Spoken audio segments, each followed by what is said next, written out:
Hey everybody, Josh Cripps here from Sea to Summit Photography Workshops, and today we're going to be talking about raw processing and specifically double raw processing. Now, what is that exactly? I'm sure everybody's familiar with using a raw converter. This is just Adobe Camera Raw here in Photoshop. But why on earth would we ever want to process a raw file twice?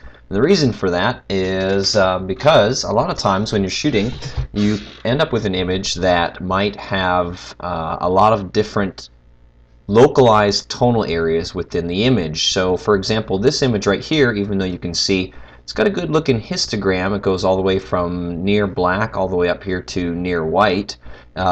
Within the image there are quite a few spots that are sort of locally similar tonally.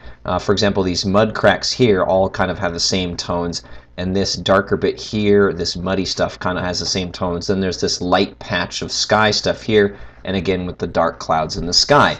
So the problem when you have a bunch of different tonal areas like that within an image is, say for example you wanted to increase the contrast of this image, which I like to do. It's probably my favorite processing technique, is simply contrast increasing to get the details to kind of pop out. And the way I like to do that is just with the parametric or with the tonal curve here. So you'll see normally the standard way to do contrast adjustments in with like a curves or something like that is to drag up your highlights a little bit and drag down your shadows a little bit to create what's called the classic S curve. Now you can see that really bummed up the contrast of the image, but it also did some things I don't really like. It made these darker bits of the mud and the mountains really close to black, perilously close to black.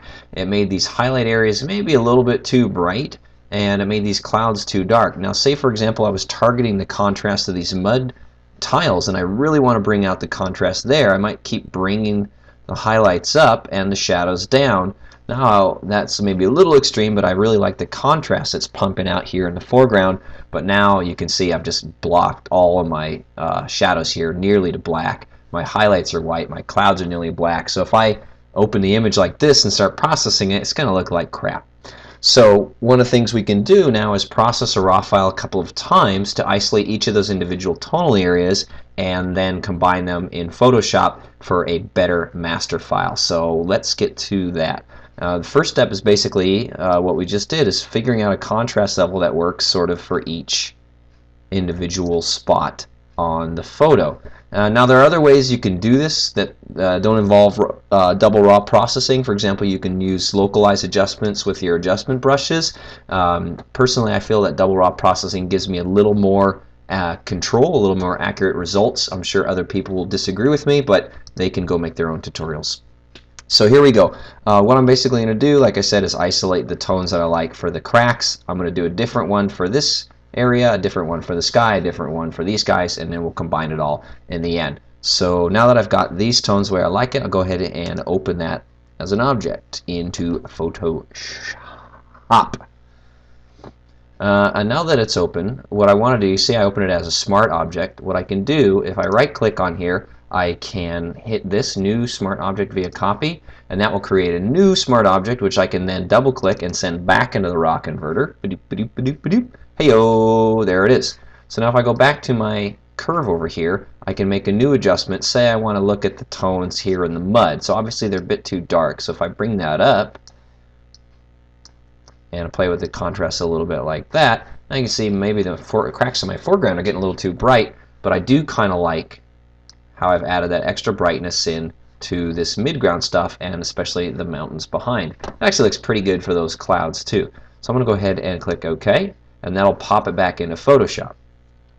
Now the cool thing about making that object via copy, or smart object via copy, is that it preserves the underlying one. So now I have one layer with my good contrast from my cracks, and a layer on top of it with good contrast levels for my midground and my clouds. Now you can see I've blown out my sky a little bit, and here it's a little blown out too. So I'm going to go ahead and make another smart object via copy, which I'm going to send back into the raw converter,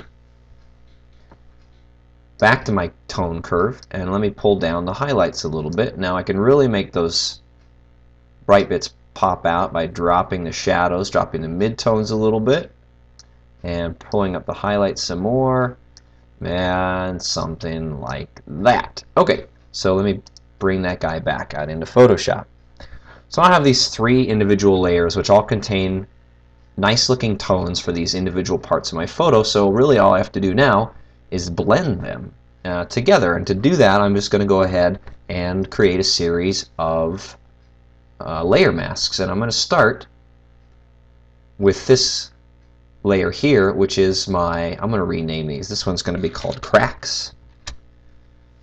This one's going to be called midground in clouds, because we like it that way, midground in clouds. And this top guy is going to be bright sky. So now we know what we're working with. Alright, let me turn that guy off. So the first thing, I'm just going to go ahead and highlight that layer and bring it down here and add a layer mask. Now the simplest way that I like to do this, to make the blend a nice smooth transition, is simply with the gradient tool. So I'm going to hit G, which will bring up my gradient tool. And I want to make sure that I'm using a linear gradient up here that fades from my foreground color to my background color.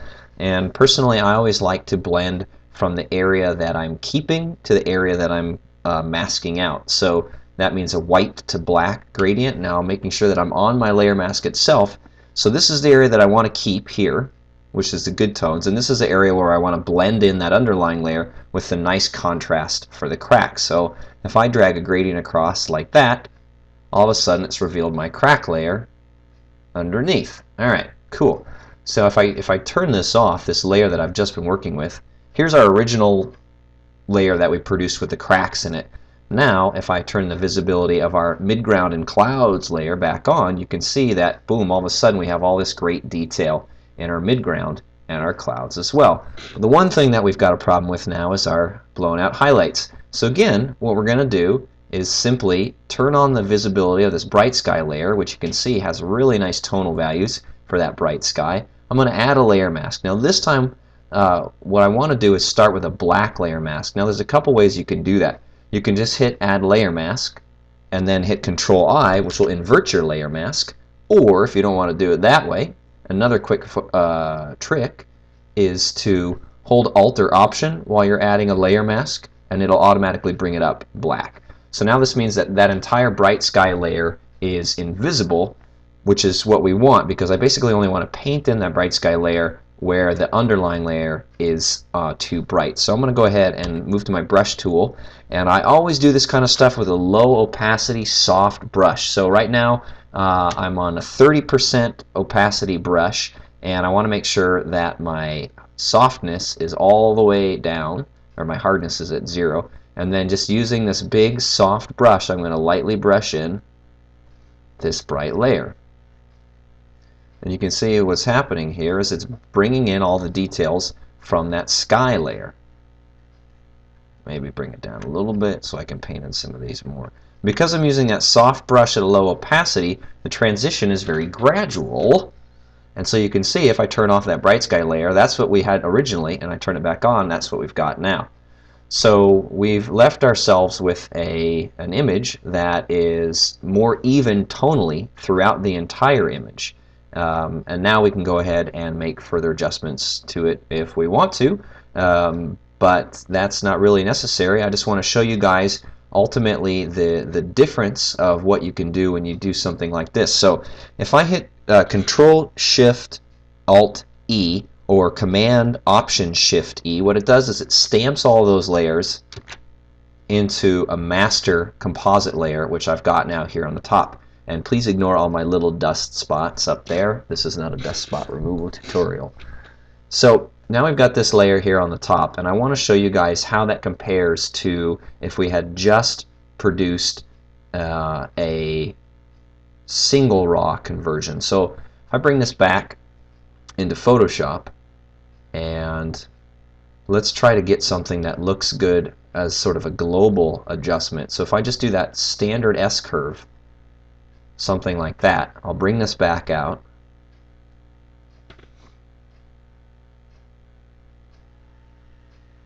And so this is our master layer up here. I'm going to rename that triple processed raw. There we go. So this is our triple processed raw, And this, if I turn this visibility off here, you're going to see what a singly processed RAW file looks like. See, it doesn't have the nice smooth tones throughout the entire image. It's losing a lot of detail down here in the darks and in the highlights. It doesn't have that nice contrast we produced here in the cracks, as well as these clouds up here in the sky. So now we've got an image that's way easier to deal with, and we can add curves adjustments on top of that. We can do sharpening, or we can do dodging and burning to bring it all out just how we like it. So that's it. That's pretty simple. That's all there is to double processing a RAW. That's all it means. And you can get as crazy with that as you like. You can triple process like we did here, quadruple, quintuple, whatever you want to do, and go to town with those layer masks to produce these beautiful, even master composite files, which are then a lot easier to process on the back end. So hope you guys enjoyed that. Hope you find it useful, and I'll catch you next time.